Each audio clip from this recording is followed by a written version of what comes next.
어느 날 다니라고 이 찬양 우리 박수 치면서 찬양해요. 박수 치면서.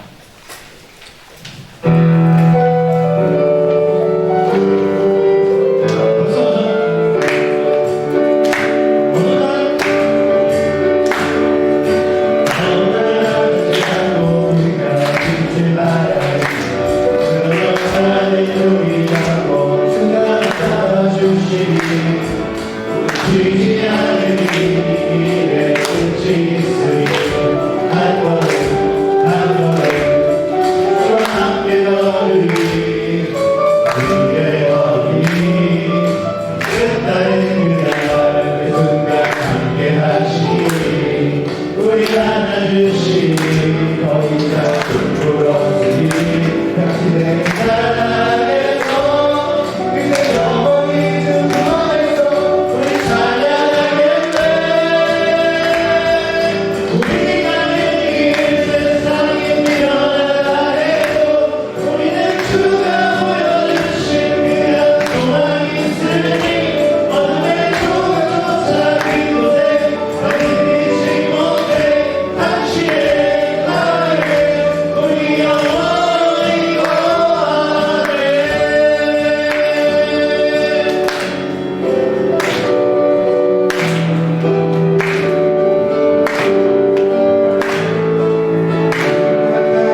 오실 그 사랑 죽음도 생명도 천사도 하늘의 어떤 곳에도 끊을 수 없는 영원한 그 사랑의 아버지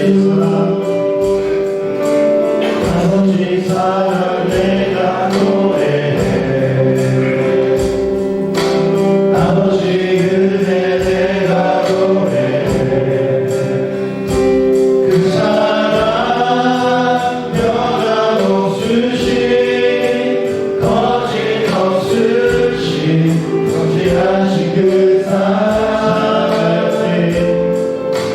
살아갈 때 걷지 않으시는 꺼져가는 등불 끄지 않는 그 사랑 변함없으신 거짓없으신 성실하신 그 사랑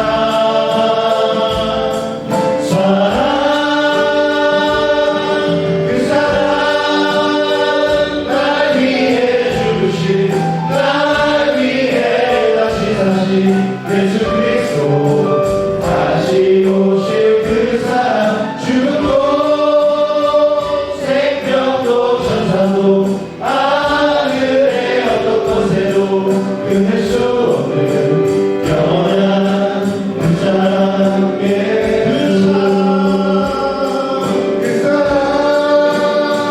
날 위해 주신 날 위해 다시 예수 그리스도 다시 오실 그 사랑 죽음도 생명도 천사도 하늘의 어떤 곳에도 끊을 수 없는 영원한 그 사랑 그 사랑 날 위해 주신 날 위해 다시 예수 그리스도 다시 오실 그 사랑 죽음도 생명도 천사도 하늘의 어떤 곳에도 끊을 수 없는 영원한 그 사랑의 영원한 그 사랑의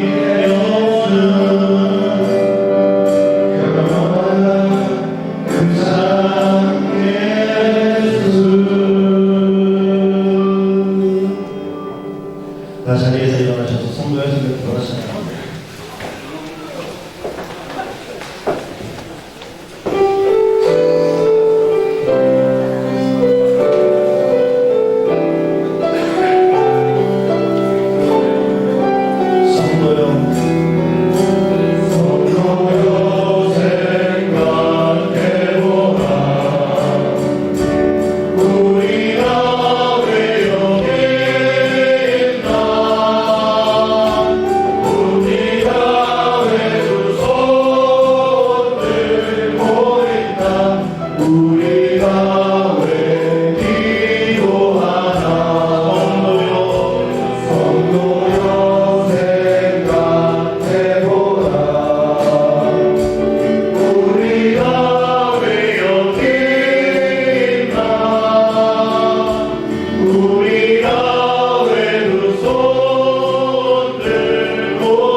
사도신경으로 우리의 신앙을 고백합니다.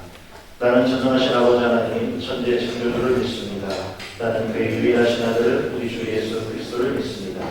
그는 성령으로 잉태되어 동정녀 마리아에게서 나시고 본디오 빌라도에게 고난을 받아 십자가의 못 박혀 죽으시고 장사된 지 사흘 만에 죽은 자 가운데서 다시 살아나셨으며 하늘에 오르시어 전능하신 아버지 하나님 편에 앉아 계시다가 거기로부터 살아있는 자와 죽은 자를 심판하러 오십니다. 나는 성령을 믿으며 거룩한 공교회와 성도의 교제와 죄를 용서받는 것과 몸의 부활과 영생을 믿습니다. 아멘.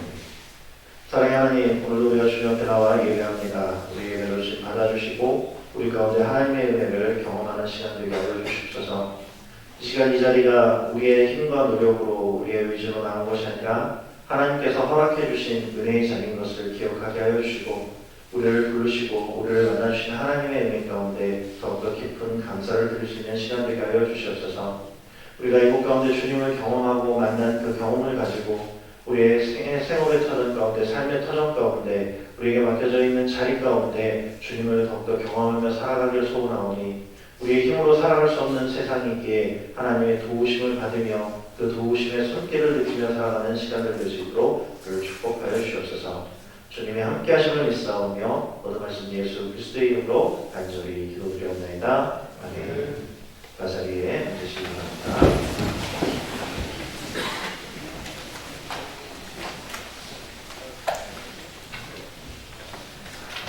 여러분들 저와 함께하는 이 시간 동안에 두 가지 실천하기로 하는 약속. 기도 이제는 하고들 계시죠? 네. 이제는 기도하고 계시는 분들이 있을 거라고 믿습니다. 네. 여러분들이 예배 가운데 굉장히 많은 부분들이 기도가 없이 되는 경우도 많은데 큰 교회 목사님이 젊으실 때 그 큰 교회 목사님이 젊으실 때 굉장히 많은 인기가 있고 이제 그 교회에 나오시는 그 성도님들이 그 목사님의 설교가 너무 좋아서 그 교회를 찾아서 그 교회에서 신앙생활을 했었는데 한 30여 년쯤 지나고 나니까 그 존경하던 목사님의 설교 가운데서도 우리 목사님 나이가 들었나봐. 또 그 했던 얘기 또 하시네. 혹은 저런 얘기 뭐하러 하실까? 라고 하는 그런 부분들이 보이기 시작하잖아요. 처음에는 그 목사님의 설교가 너무 신선하고 그 목사님의 그 말씀이 너무 좋아서 그래서 그 교회를 찾아가고 그 교회에 정착을 했는데 근데 그 목사님의 말씀을 몇십 년을 듣고 나니 조금씩 목사님의 말씀 가운데서도 뭔가 자신들의 마음에 안 맞는 이야기들이 들리더라는 겁니다. 그래서 그런 걸 가지고 불평을 하는 이야기를 들으면서 구역장님이 그런 얘기를 또 하셨답니다. 요즘 기도 안 하시죠? 기도 안 하니까 그런 소리가 들리는 거예요. 하셨답니다. 저는 그거에 대해서 그 말씀에 대해서 굉장히 공감합니다. 물론 강대상에서 목사님들 중에 강대상에서 선포되어진 말씀에 따라서 무조건 하나님의 음성이라고 할 수는 없습니다. 조광호 목사님 같은 경우에는 집회한다고 해서 구국 집회하면서 그 자리에서 하나님도 나한테 까불면 죽어 이러셨으니까 그런 것들은 들을 말이 아니긴 하지만 하나님의 속성에 대해서 너무 모르시는 분인 거죠. 그렇게 큰 교회 뭐 하고 그러셔도 하나님은 절대 죽으실 수 없는 분이거든요. 하나님은 죽으실 수 없기 때문에 하나님은 죽으실 수 없기 때문에 예수님이라고 하는 그 몸을 입고 오셔서 대신 죽어주신 건데, 근데 그렇게 얘기하는 겁니다. 물론 그런 이야기도 있어요. 그렇게 정말 우리가 듣지 말아야 될 이야기를 선포하시는 그런 경우도 종종 있긴 하지만, 그러나 대부분의 예배 가운데 말씀 가운데 강대상 안에서 선포되어지는 말씀들은 웬만하면 성령께서 여러분들에게 들려주시는 이야기예요. 그렇기 때문에 그 음성을 내가 듣기를 사모해야 돼요. 내가 들으려고 해야 합니다. 아무리 앞에서 좋은 말을 해도 내가 들을 준비가 안 돼 있으면 하나님의 음성이 들리지 않습니다.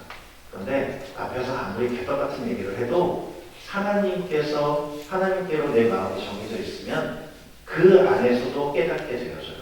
그 안에서도 하나님의 음성을 들을 수 있어요. 오늘 나에게 무엇을 말하고 싶으시구나, 어떠한 것을 요구하고 계시구나, 나에게 어떻게 하라고 얘기하시는구나, 또 하나님께서 나의 처지를 알고 계시는구나 라는 것을 느낄 수 있어요. 근데 그것은 전적으로 기도 외에는 그런 일이 일어나기가 어렵습니다. 간혹가다 기도하지 않았는데도 강하게 역사하는 경우는 있어요. 그거는 그 사람에게서 되게 급한 경우, 하나님께서 이 사람 내가 이렇게 강력하게 강권적으로라도 역사하지 않으면 얘 큰일 난다 라고 할 경우, 그렇게 급할 때는 하나님께서 우리의 기도가 없이도 강권적으로 역사하시기도 하는데, 그런데 우리가 살아가는 동안에 그렇게 긴박한 상황이 안 오는 게 좋잖아요. 그래서 여러분들 평소에는 우리가 기도해야지만 성령께서 일하시고요, 성령이 일하셔야지만 하나님의 음성을 들을 수 있어요. 그리고 하나님의 음성이 들려야지만 우리가 순종할 수 있는 겁니다. 그렇기 때문에 여러분들 반드시 예배 나올 때 다른 것 위해서 기도하라는 게 아니에요. 여러분들이 예배 나올 때 기도를, 여러분들 모든 사람 기도를 다 해서 오늘처럼 제가 막 숨이 넘어갈 것 같은 찬양을 아주 스무스하게 잘 부르거나 그러진 않아요. 여러분들 오늘 보면서 찬양 어느 날 지나고 찬양 부르는 모습을 보면서 되게 안쓰러운 눈으로 쳐다보고 있는 우리 형제들 좀 봤거든요. 순간박과 같은 모습으로. 그래서 제가 그렇게 실력이 안 되는데 막 여러분들 기도할 때는 실력이 갑자기 막 이렇게 뛰고 막 이런 그런 건 아니지만, 그렇게 부족한 저의 모습 가운데도, 또 부족한 예배의 자리 가운데도, 부족한 예배의 환경 가운데서도 여러분들이 기도하면 그 안에서 여러분들이 은혜를 받을 수 있습니다. 저희 오늘 여러분들에게 은혜를 굉장히 많이 받았습니다. 박수를 한 절반 정도 쳐주더라고요. 알았더니 그래도 80%가 쳐주더라고요. 아직까지 20%는 좀 쑥스러운가 봐. 근데 박수 치자고 하니까 박수 쳐주는 거에 저 감동했습니다.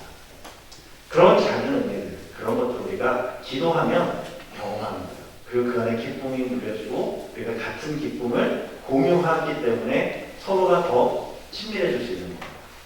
그래서 여러분들이 기도하려고 하는 거예요. 여러분들 예배 환경이 너무 잘 돼 있고, 시스템이나 뭐 이런 프로듀서들이 있고, 어떤 스태프들이 잘 돼 있어서 여러분들이 예배 드리는데 조금도 방해받지 않는 그런 환경이라고 그러면은 특별히 제가 기도하라고까지 안 하는데, 우리는 그렇지 않잖아요.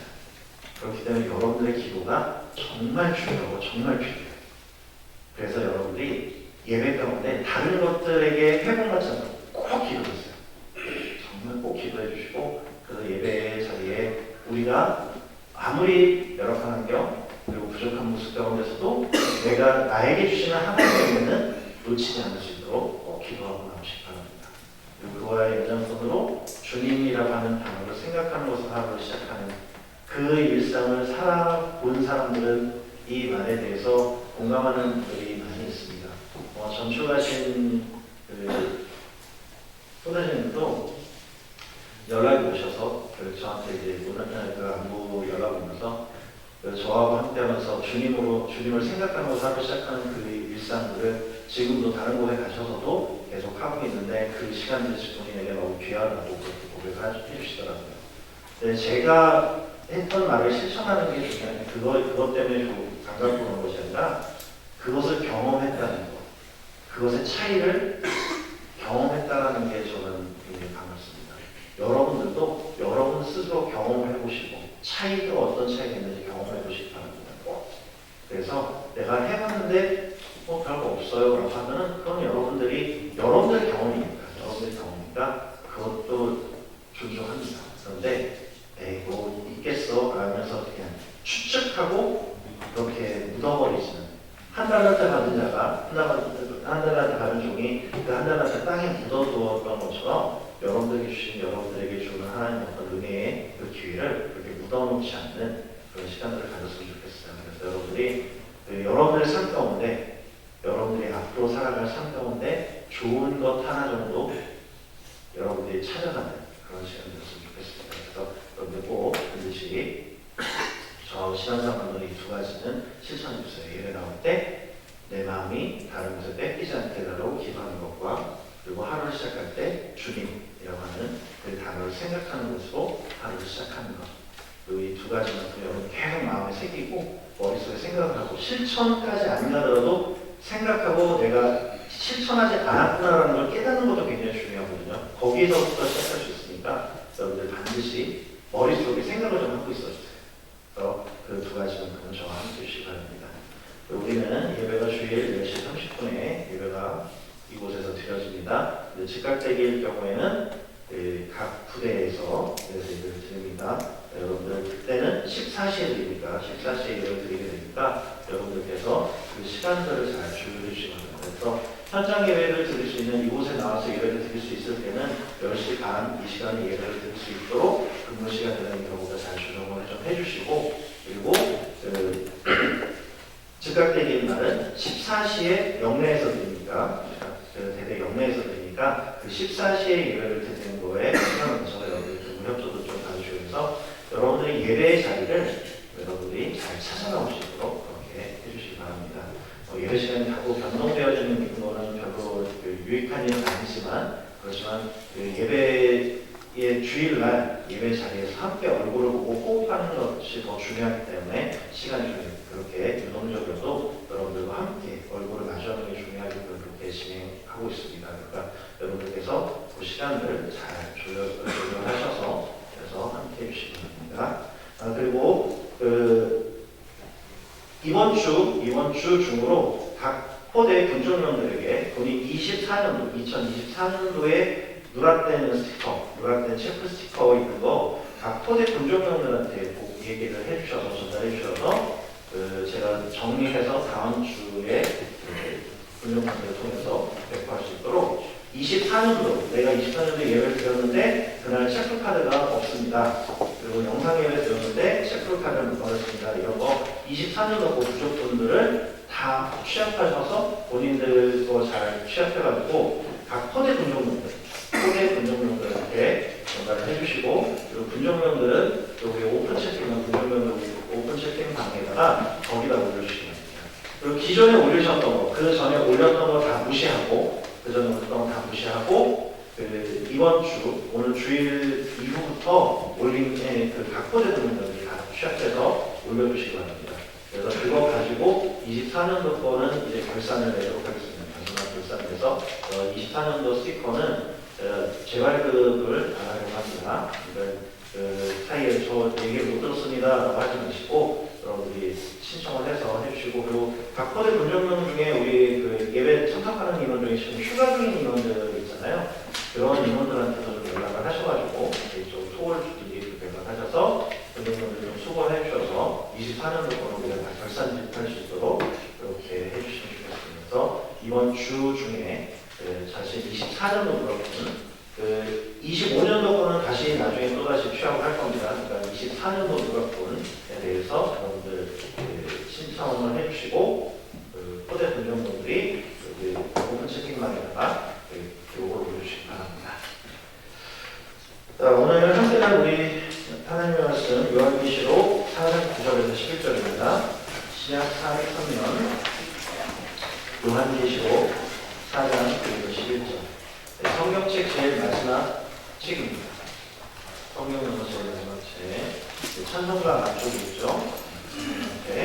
요한계시록 4장 9절에서 11절. 여기서 11절까지.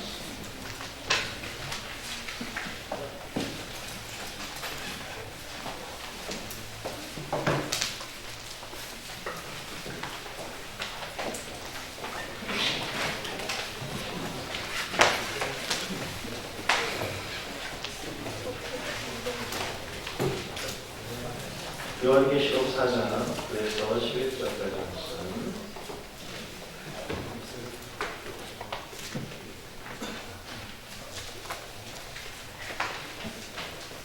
우리 다같이 한번 들어보는 겁니다.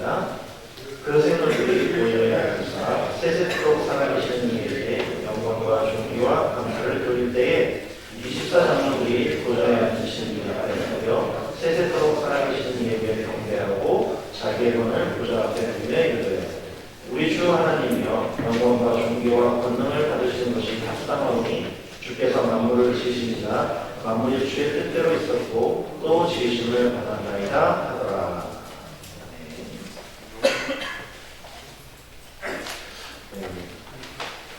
이 요한 묵시문학이라고 합니다. 묵시문학. 그래서 계시록, 예언서 뭐 이렇게 표현을 하는데요. 앞으로의 일어날 일을 기록을 해놨는데, 근데 그 기록이 굉장히 상징적인 부분들, 그런 부분들이 굉장히 많이 있습니다. 왜냐하면 요한계시록은 하늘에서의 모습을 그려내고 있어요. 이 요한계시록이 기록되어져 있는 배경이 뭐냐면, 요한계시록을 쓴 저자는 사도 요한입니다. 세례 요한이 아니라 세례를 베풀던 요단강에 세례를 베풀던 요한이 아니고 예수님을 따라다니는 예수님의 제자 요한입니다. 이 요한은 요한복음을 기록했고요. 요한 1, 2, 3서를 기록했습니다. 그리고 요한계시록도 기록했어요. 이 사도 요한입니다. 그리고 그 요한계시록에는 이 사도 요한을 뭐라고 표현하고 있냐면 주의 사랑하시는 제자가, 그의 사랑하시는 제자라고 하는 그런 뜻을 가지고 있어요. 그리고 이 요한이라고 하는 그 이름 자체가 사실은 그 뜻이 그거예요. 하나님의 사랑을 입은 자, 하나님의 은혜를 입은 자라고 하는 뜻이 그 요한입니다. 이 요한이 영어로는 존이죠, 존. 존입니다. 또 어디서 들었는지 우리 아들이 영어 학원 가가지고 영어 이름 지었는데 존이라고 지었더라고요. 잘 골랐더라고 그 얘기를 했습니다.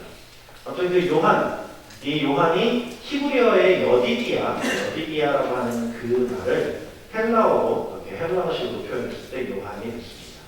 그리고 그 여디디아라고 하는 그 이름을 누가 처음 받았냐면 솔로몬 왕이 솔로몬에게 붙여진 이름이 또한 여디디아예요. 여디디아. 이게 하나님의 사랑을 입은 자라고 하는, 하나님의 은총을 입은 자라고 하는 뜻입니다. 그래서 그 요한계시록에 보면 요한은 그 제자 요한이 뭐 이렇게 쓰지 않고 자신의 이야기를 할 때 그의 사랑하시는 제자가 이렇게 표현을 하고 있어요. 그래서 자기 이름을 그냥 직접 안 쓰고 자기 이름을 뜻대로 이렇게 풀어서 기록해놓은 그런 모습을 가지고 있습니다. 근데 이 요한은 예수님의 12제자 중에서 12명의 제자 중에 예수님을 쫓아다니고 따라다니면서 함께 생활할 때 공생을 지냈던 12명의 제자 중에서 유일하게 순교하지 않고 자연사를 한 그런 제자입니다. 그러면은 12제자들은 각각 다 자신의 생이 어떤 죽임을 당하는 것으로 생을 마감했는데 요한만 나이 들어서 죽었어요. 그런데 이 말씀이 근거가 되어진 게 언제냐면 예수님께서 떡을 떼실 때 그때 이제 떡을 떼시고 얘기를 하시죠. 디베랴 바닷가에 찾아오셔가지고 베드로에게 네가 나를 사랑하냐 세 번 물으시고 베드로가 어떤 삶을 살 건지를 얘기합니다. 근데 그 얘기를 듣고 나서 베드로가 그냥 단순하게 자기한테 주시는 얘기만 듣고 나면 좋은데 이 베드로가 이 모자람 좀 넓은 사람이에요. 그리고 좀 나석이 좋아하니까 마침 그 옆에 예수님 옆에 있던 요한을 보더니 그러면은 저 친구는 어떻게 되겠습니까? 내 마지막은 그렇다면 저 친구는 어떻게 되겠습니까? 라고 얘기하니까 예수님께서 뭐라 하셨냐면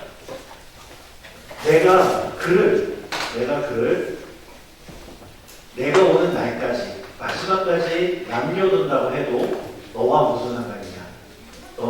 너희는 그에 대해서 다른 사람에 대해서 관심을 주지 말고 너의 삶이 어떤 삶인지에 대해서만 관심을 가져라 라고 얘기를 하십니다. 근데 그 말을 듣고 또 제자들이 참 이 성령 받기 전에 제자들은 좀 그런 것 같아요. 성령 받기 전에 제자들의 모습은 다 그냥 예수님이 하시는 말씀을 다 제대로 알아듣지 못하고 오해를 합니다. 성령 받으면 그렇게 성령이 하나님의 말씀을 깨닫게 해주시는 은혜를 주시는 역할을 하기 때문에 그런 건데 성령 받기 전이다 보니까 이 제자들이 뭐라고 하냐면 우리는 다 죽어도 쟤만 살겠구나 라고 생각을 하죠. 예수님이 혹시 이렇게 그는 영원히 죽지 않을 것이다 라고 생각을 합니다. 그런데 또 그들의 생각도 얼추 어느 정도 맞은 게 뭐냐면 제자들은 다 순교를 합니다. 예수님의 제자들은 다 순교를 해요. 톱으로 잘려서 죽기도 하고 베드로 같은 경우는 십자가에 거꾸로 달려서 죽기도 하고 또 사자로 던져져서 그렇게 죽기도 하고 여러 가지 일들로 또 돌에 맞아 죽기도 하고 죽습니다. 순교를 합니다. 그런데 요한만, 이 사도 요한만 그런 순교를 당하지 않는데, 그럼 그렇다고 해서 사도 요한이 고난을 당하지 않았느냐? 그렇지 않아요. 사도 요한도 고난을 당했어요.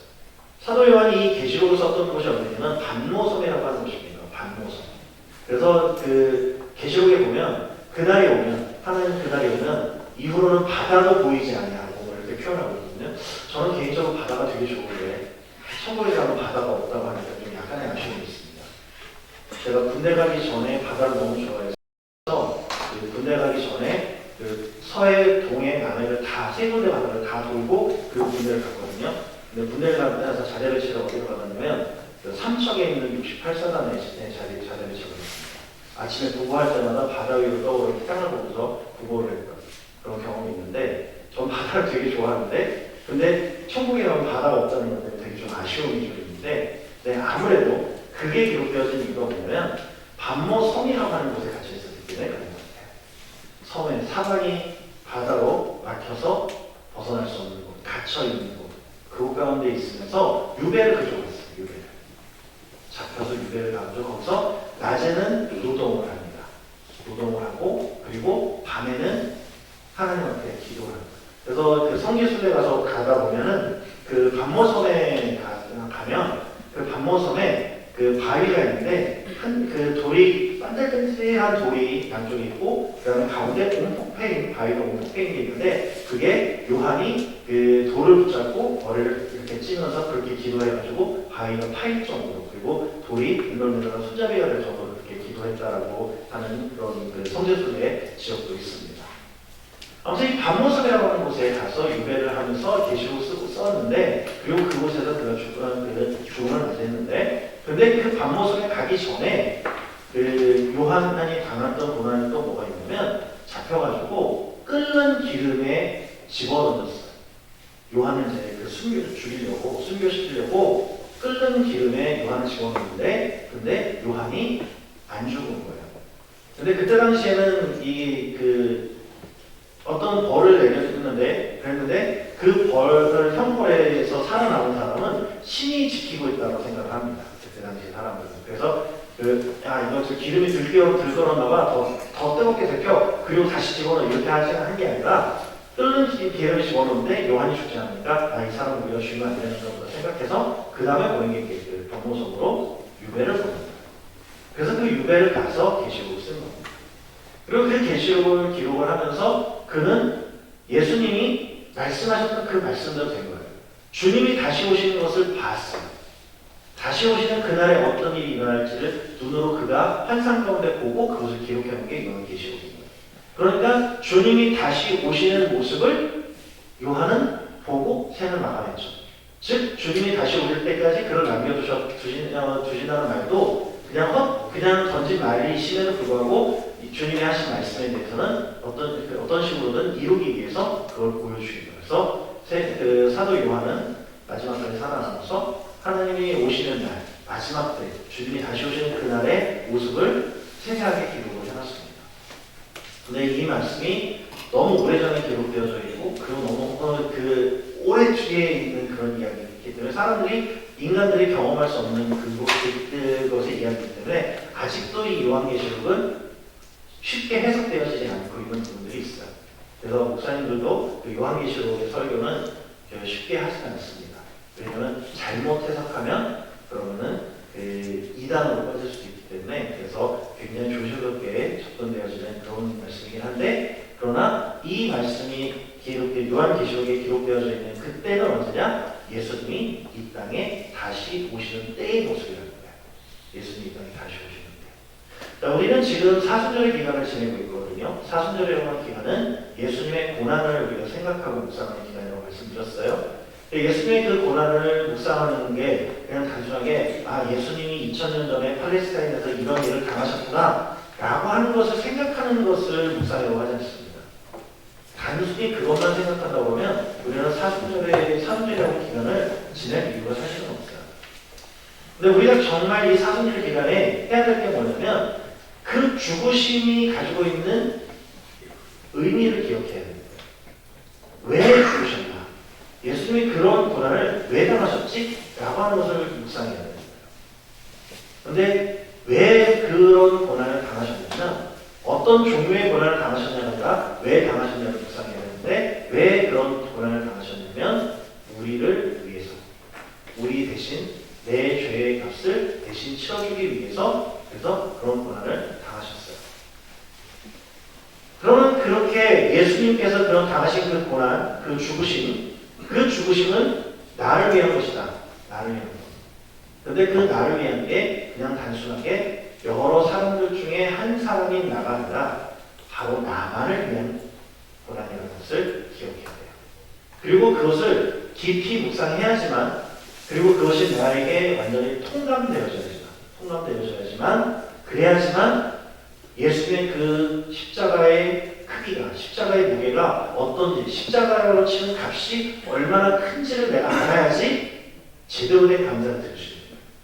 그리고 제대로 된 감사를 드리고 그 감사와 감격 가운데 있을 때 그 십자가로 인해서 누렸던 죽음의 권세를 깨뜨리고 이기시고 다시 살아나신 부활, 그 부활절이 나에게도 영광이 되어집니다. 하나님께서는 죽으실 수 없는 분이에요. 왜냐하면 하나님이 생명 자체이기 때문에.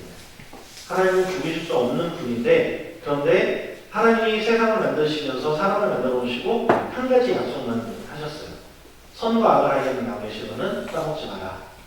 왜냐하면 그것을 왜 금하셨냐면 이제 어떤 사람은 그래요. 처음부터 그거 안 만드셨으면 선악과 안 만드셨으면 그러면 아담과 하와가 그걸 따먹을 일도 없고 그럼 하나님을 배반할 일도 없는데 그건 하나님 자신의 책임 아니에요? 왜 실수했을 날 건덕지를 만들어 오셔가지고 그러십니까? 라고 하는 얘기도 있는데 근데 그것을 만드신 이유는 뭐냐면 모든 것을 다 허락해 주셨어요. 하나님께서 모든 것을 인간들에게 모든 것을 다 해도 된다고 허락을 해주셨어요. 그렇지만 모든 것을 다 할 수 있다. 그러면은 사람이 시간이 어느 정도 지나다 보면 내가 하나님하고 똑같이 모든 걸 다 할 수 있어. 그러면은 어떻게 생각을 하냐? 착각을 하냐? 내가 하나님 줄 아는 거예요. 내가 하나님 줄 아는 거예요. 모든 것을 다 할 수 있습니다. 하나님이 하는 모든 일을 다 할 수 있으니까 내가 하나님이라고 착각을 하게 되는 거예요. 그렇기 때문에 하나님께서 그것을 구분지어주기 위해서 인간이 하면 안 되는 건 하나를 만드는 것이에요. 다른 것을 다 허락해 주시고 그거 하나만 금하셨어요. 선과 악을 알게 하는 나무의 열매만 따먹지 마라. 네가 이것을 지키면 그러면 네가 나를 하나님으로 인정하는 것을 너를 만든 창조주로 나를 인정하는 것을 내가 생각하고 그렇게 알고 너에게 모든 복을 내가 너에게 약속한 모든 복을 다 내려줄게 라고 하시면서 그 약속 하나를 놓으신 거예요. 그런데 그 약속을 아담이 깼어요. 하와와 함께 그 약속을 깨게 됩니다. 사탄의 유혹에 넘어가서 그것을 깨게 되죠. 그것을 선과 악을 알게 나무의 열매를 따먹었다고 하는 것은 하나님을 대적했다는 거예요. 하나님을 하나님으로 인정하지 않았다는 거예요. 하나님을 나의 창조주로 주인으로 인정하지 않았다는 얘기입니다. 어떻게 보면 학명이죠. 학명. 우리 군인이잖아요. 군인에서 지휘관의 명령에 학명을 지휘관의 명령을 따르지 않아요. 그건 마찬가지입니다. 그렇게 되니까 그 틈을 타서 하나님의 학명한 것을 통해서 인간 안에 죽음이 들어옵니다. 죽음. 왜냐하면 선과 악을 알게 하는 열매를 따먹으면 정령 죽으리라 하셨거든요. 그것을 범하는 하나님과의 약속을 깨면은 하나님과의 약속이 깨지는 거예요. 하나님은 인간에게 생명을 주시는 생명의 약속을 주셨는데 하나님과의 계약이 깨진 거예요. 선악과를 따먹은 거죠. 그래서 인간 안에 죽음이 들어오는 거죠.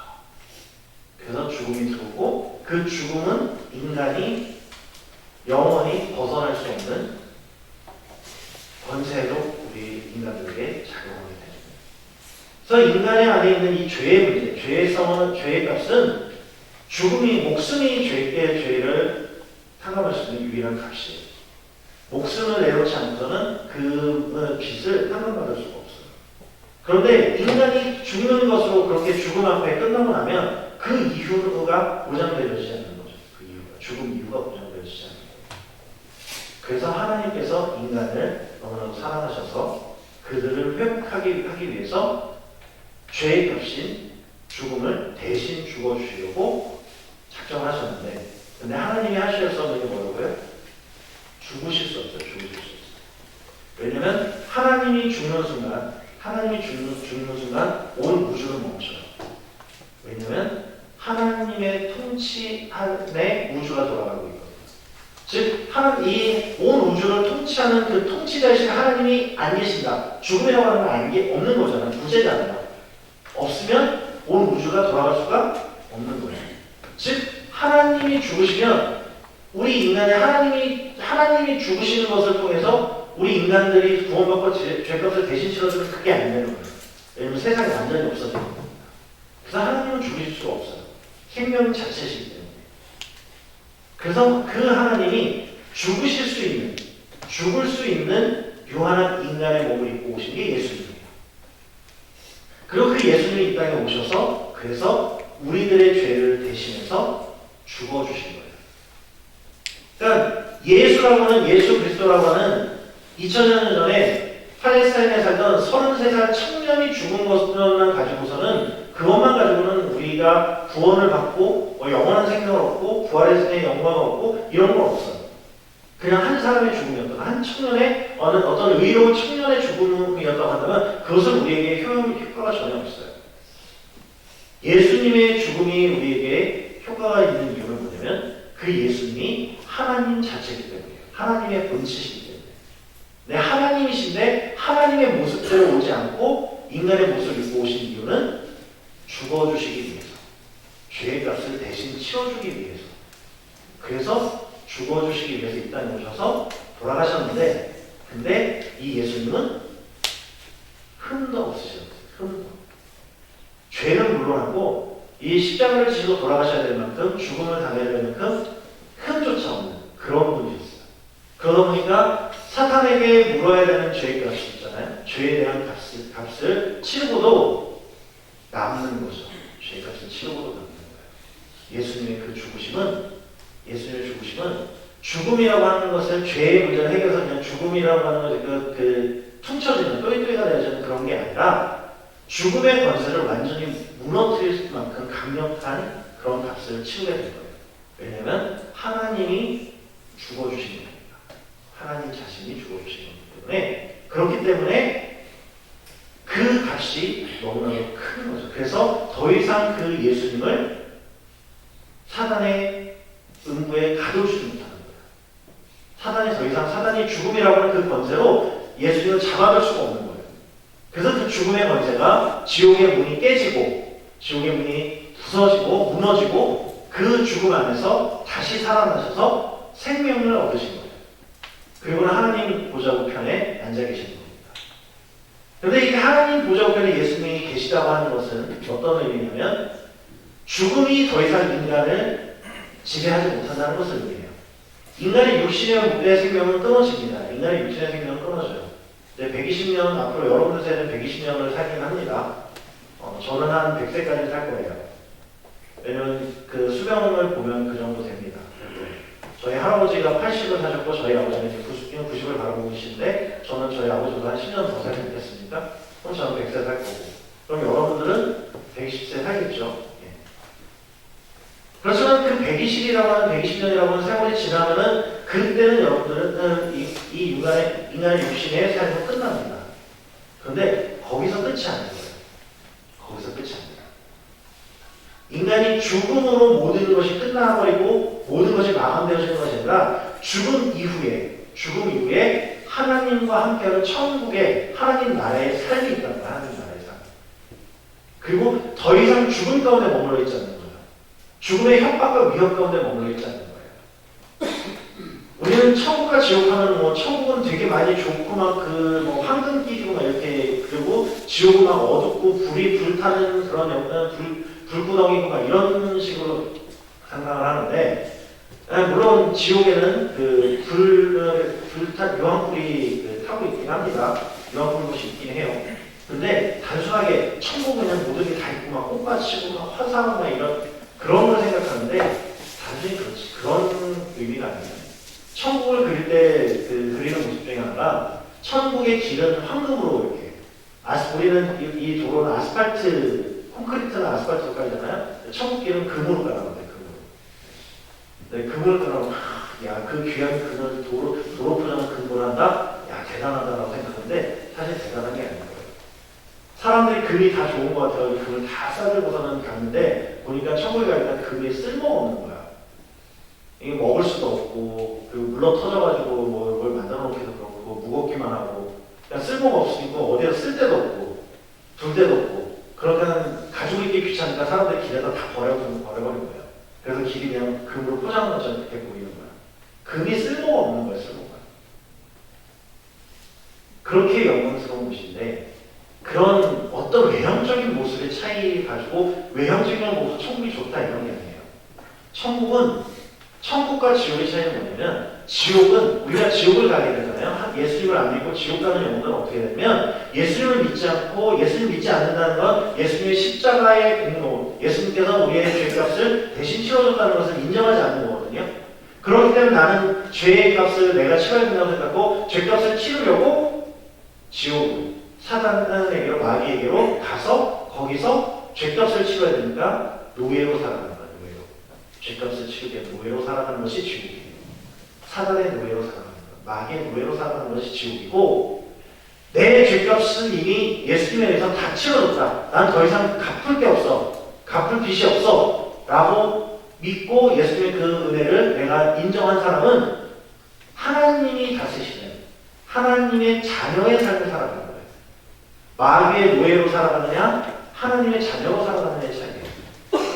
이 신분의 차이는 어마무시한 거잖아요.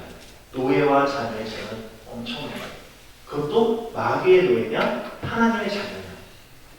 이 차이가 굉장히 큰 차이예요. 그래서 우리는 다른 게 뭐 천국 가면 뭐가 많고 큰 집 있고 뭐 이래서 천국을 가야 되는 게 아니라 마귀의 노예가 되지 않기 위해서 하나님의 자녀의 자리로 가야 됩니다.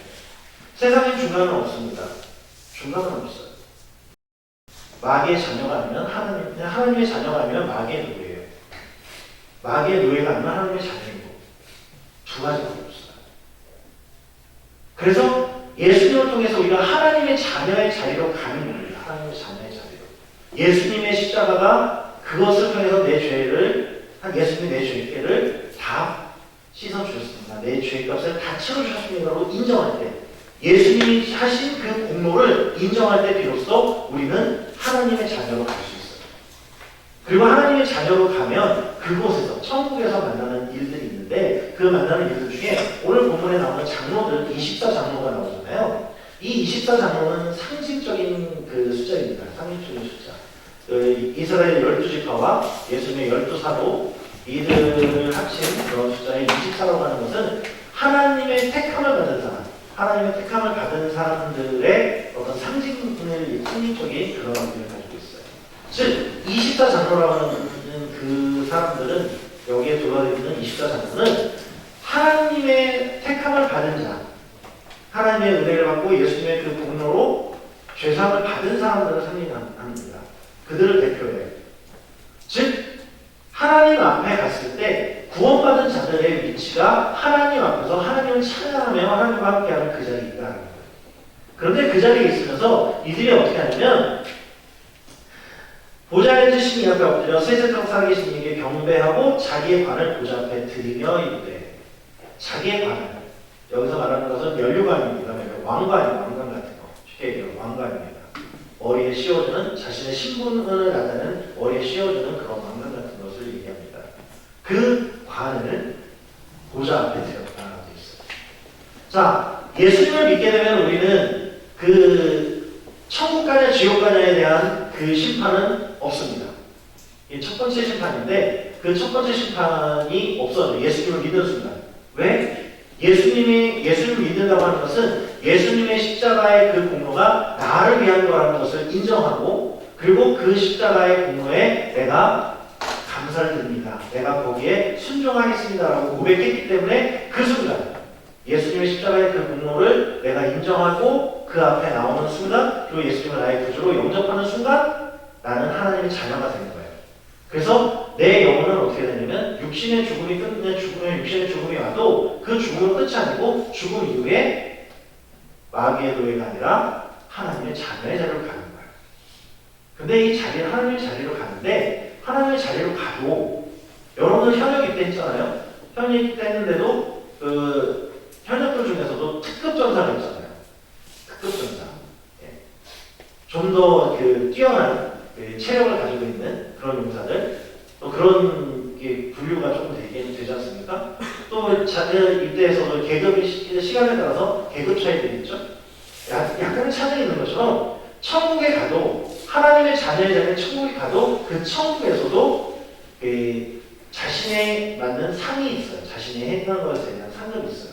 그게 이제 두 번째 심판인데 백보자 심판이라고 합니다. 그 심판은 천국 갈래 지옥 갈래 이거를 심판하는 게 아니고 네가 얼마만큼 하나님의 말씀으로 잘 살았니? 라고 하는 것을 시상을 하는 거예요. 시상. 그래서 하나님의 말씀을 잘 따라서 살았던 사람은 그 사람은 큰 상을 받아요. 큰 상을 받아요. 황금 면류관, 화상 면류관들을 받습니다. 이제 큰 상, 그러니까 뭐 금운동 메달을 받는 것처럼 그 메달을 금메달을 받는 거예요. 금메달을. 하나님의 말씀을 잘 따라서 사는 사람은 금메달을 받고 조금 덜한 사람은 은메달, 동메달, 그리고 간신히 구원받은 사람은 국대를 냈는데 예선 탈락한 사람, 뭐 이런 사람들, 국대는 냈지만 예선 탈락한 사람들 같은 그런 모습이 되는 거예요.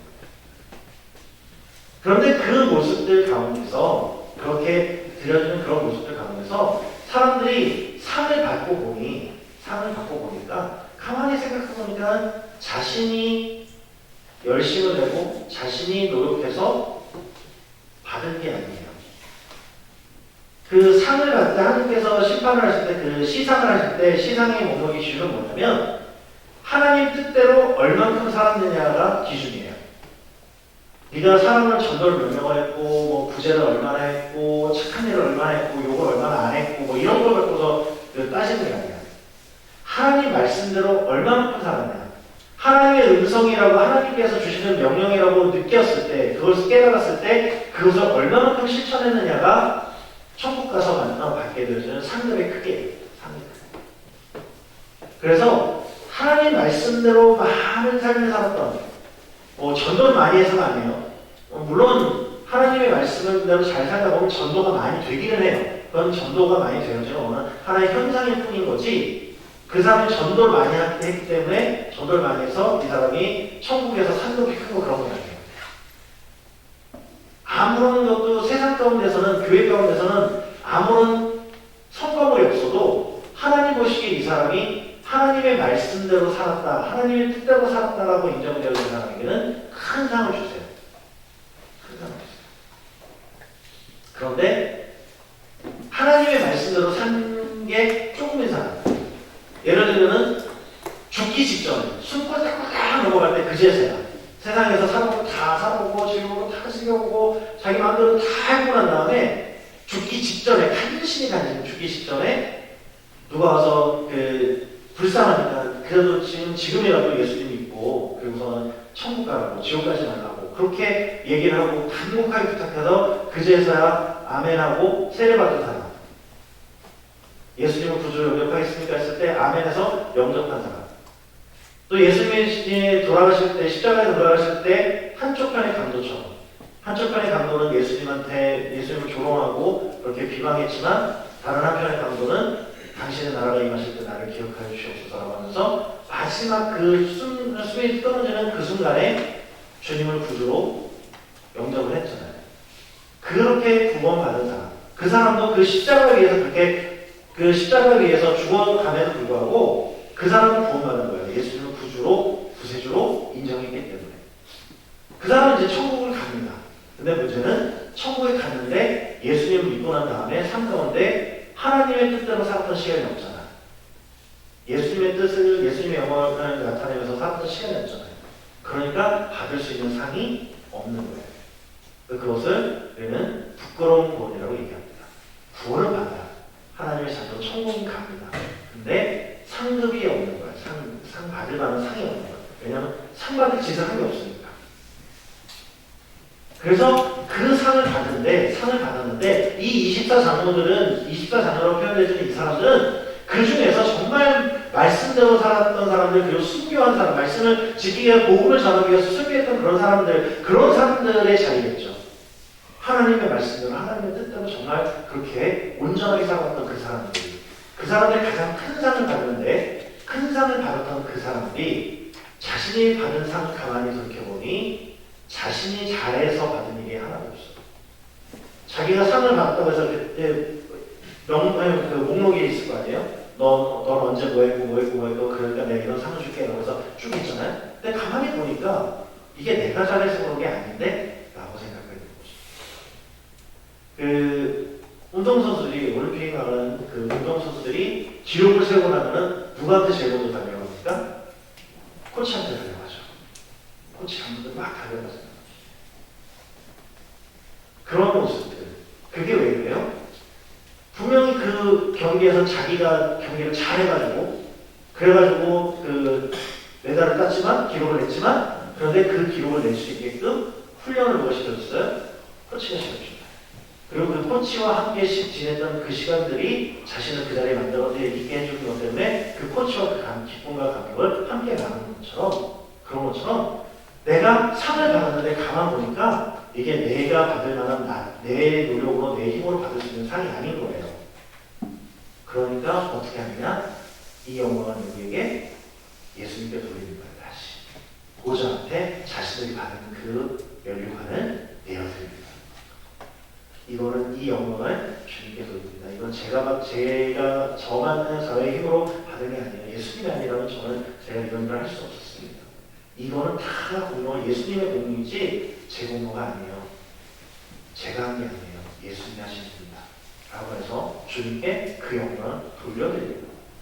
근데 그렇게 모든 사람들이 영광을 돌릴 때 많은 사람들이 좋은 상을 받을 때 나는 받을 상이 없어요. 제가 고등학교 졸업식 이후로 대학교 졸업식, 대학원 졸업식에 졸업장을 들어가지 않았어요. 왜냐하면 고등학교 때부터 들어갔는데 왜냐하면 고등학교 때 이후로 개근상을 못 받았거든요. 대학원은 개근상이 없잖아요. 받을 상이 없어. 졸업시장에 들어가야 받을 상이 없어. 학예청 말고 받을 상이 없으니까 그 졸업시장에 안 들어가서 밖에서 그냥 사진만 찍고 그러고 나왔어요. 받을 상이 없으니까 그런 자리에 들어가지지 않는 것처럼 사람들이 다 상을 받고 있는 그 자리에서 나는 받을 상이 없으니까 얼마나 부끄럽겠어. 얼마나 창피하겠어. 그래서 그 뒤에서 부끄러워서 그러고 있는데 근데 사람들이 자신들이 다 받았던 것이 이게 내 공로가 아닌다고 자신의 것을 다 벗어서 예수님께 드리는 거야. 자기가 받은 메달을 다 벗어가지고 예수님한테 드리는 거야. 그런데 나는 받은 게 없으니까 드릴 것도 없는 거예요. 그렇게 드릴 것도 없다 보니 그 사람이 더 부끄러워지는 거죠.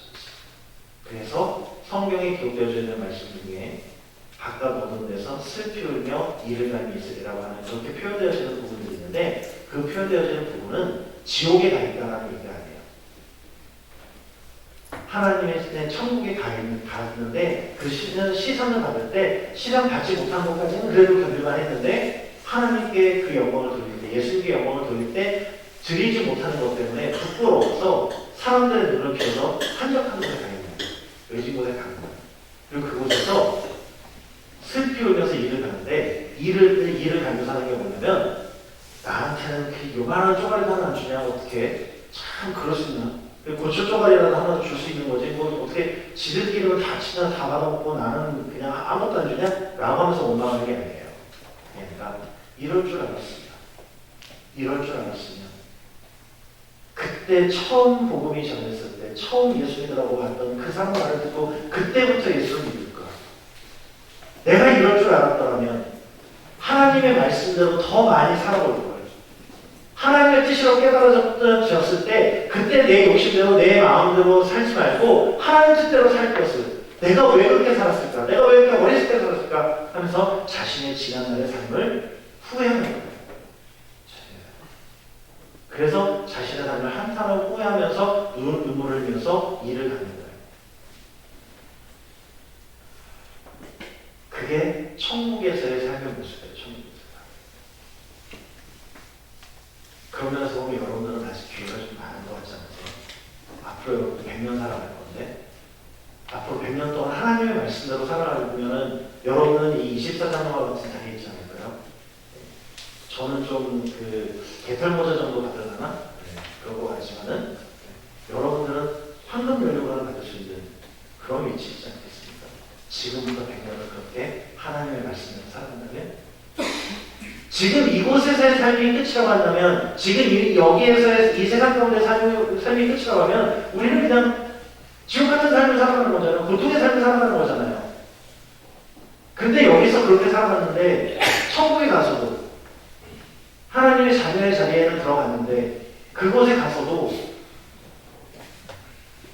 부끄러운 자의 모습으로, 부끄러운 자리에서 내가 왜 그랬을까?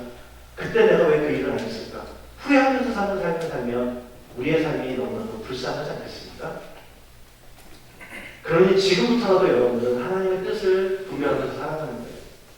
여러분들 사순절 기간에 주님의 십자가를 묵상하는 이유는 여러분들의 부활의 영광을, 예수님의 그 부활의 능력이 나의 능력이 돼서 더 이상 죽음에 지배받지 않는 삶, 죽음의 협박을 당하지 않는 삶을 살기 위해서 십자가를 묵상하고, 그리고 부활의 영광 가운데 우리가 들어가고, 그리고 그 영광의 삶을 살음으로 인해서 이 땅 가운데 하나님 나라의, 하늘나라의 상급을 쌓아가는 삶을 살기 위해서요. 세상의 것을 바라보면 공평치 않은 게 너무 많아요. 불의한 자들의 성공이 너무너무 많습니다. 그런 거 보면 예수님 믿고 살아가는 우리가 제일 멍청한 것 같아요. 바보스러운 것 같아요. 그럼에도 불구하고 우리가 예수 믿는 자의 삶을 살아야 되는 이유는 이 세상의 삶이 끝이 아니기 때문에 그렇습니다. 이 세상의 삶이 전부가 아니기 때문에 하나님의 자녀로, 그 하나님의 자녀의 자리에 들어갔을 때, 하나님 자녀의 그 자리에, 그 집에 돌아갔을 때에 그것 가운데서 어떤 영화를 누릴 것이냐, 어떤 상급을 받고 어떠한 상급을 돌리며 살아갈 것이냐, 그것이 이 땅 가운데 삶에서 결정되어지는 거예요. 천국 가서 잘하면 되지? 아니요. 천국 가서는 그냥 똑같은 거예요. 천국에서 그냥 하나님 뜻대로 있으면 끝나는 거예요. 더 이상 우리의 공로가 인정받을 게 아무것도 없어. 천국 가는 순간 이미 우리는 그 모든 끝냈습니다. 근데 이 땅에서 여러분들이 하나님 뜻에 얼만큼 순종했느냐를 가지고 여러분들이 천국에서 누리는 영광이 달라집니다. 그래서 그걸 보고 살아가는 거예요. 근데 우리는 기독교에 이러한 말씀을 얘기하면 많은 사람들이 오해를 합니다. 이 땅 가운데 삶이 힘들어도 천국에서 보상받으니까 그냥 이 땅에서 그냥 숨죽이고 살아, 이렇게 얘기하는데 아니요. 그거 아니에요. 이 땅 가운데에서 받는 복을 포기하는 얘기가 아니에요. 이 땅 가운데 복을 아껴서 천국에 가가지고 누리라고 그러는 게 아니에요. 이 땅 가운데서 복을 제대로 누리면서 살아가는 거예요. 이 땅 가운데서 복은 뭐냐면 하나님의 인도하심을 받는 게 가장 큰 복이에요. 여러분들의 삶을, 여러분들의 인생을 하나님이 이끌어주시는 하나님의 계획 위에 하나님이 이끄시는 이끄심을 따라서 살아감으로 인해서, 그래서 하나님이 짜놓으신, 하나님이 인도하신 그 길 위에, 그 계획 안에 여러분들의 인생을 그대로 올려놔서, 그래서 일치되어지는 확률, 내가 얼마만큼 하나님의 뜻에 일치하는 삶을 사느냐를 가지고 천국에서의 영광을 결정하는 얘기예요. 이 땅의 복을 포기하고 천국을 바라보라는 얘기가, 이 땅에서 여러분들이 복 받기를 하나님 원하세요. 하나님 여러분들의 복 주시기를 원하세요. 그리고 여러분들이 그냥 여러분들이 복 받는 것을 끝나는 것이 아니라 여러분들을 통해서 여러분들이 받는 복이 차고 넘쳐서 여러분과 함께하는 사람에게까지 복이 넘쳐지기를 원하는 게 하나님의 뜻이에요. 근데 그걸 제대로 받아들여야죠. 복을 쏟아 부어주시는데 막고 거부하고 외면하고, 그래서 복 없는 박복한 삶을 살아가다가 원망하고 불평하고 그러다가 간신히 들어가는 게 아니라 그 복을 완전히 받아들이고 내게 있는 복이 차고차고 넘쳐 흘러서 나뿐만 아니라 나와 함께하는 사람들에게 그 복의 영향이 끼쳐지는 그런 삶을 살아가는 것, 그런 삶을 살아가는 것, 그것이 천국에서 여러분들의 영광이 결정되어지는 거예요. 얼마만큼 그런 삶을 살아가느냐. 여러분들 향해서 하나님은 놀라운 계획을 갖고 계세요. 그런데 그 계획에 때로는 내 생각과 내 계획과 조금 다를 수는 있어요. 그런데 그렇게 다를 때 내 뜻과 내 생각을, 내 고집을 관철시키려고 수고하는 것이 아니라, 애쓰는 것이 아니라 하나님 뜻에 순종하는 삶을 살면 그 순종의 걸음이 하늘에서 상급이 되어집니다. 그 그리고 그 상급이 쌓여지고 얼마나 많은 상급이 되어지냐에 따라서 하나님께 올릴 수 있는, 하나님께 돌려드릴 수 있는 그 영광이, 얼마나 값진 영광이 되어지는가 결정됩니다.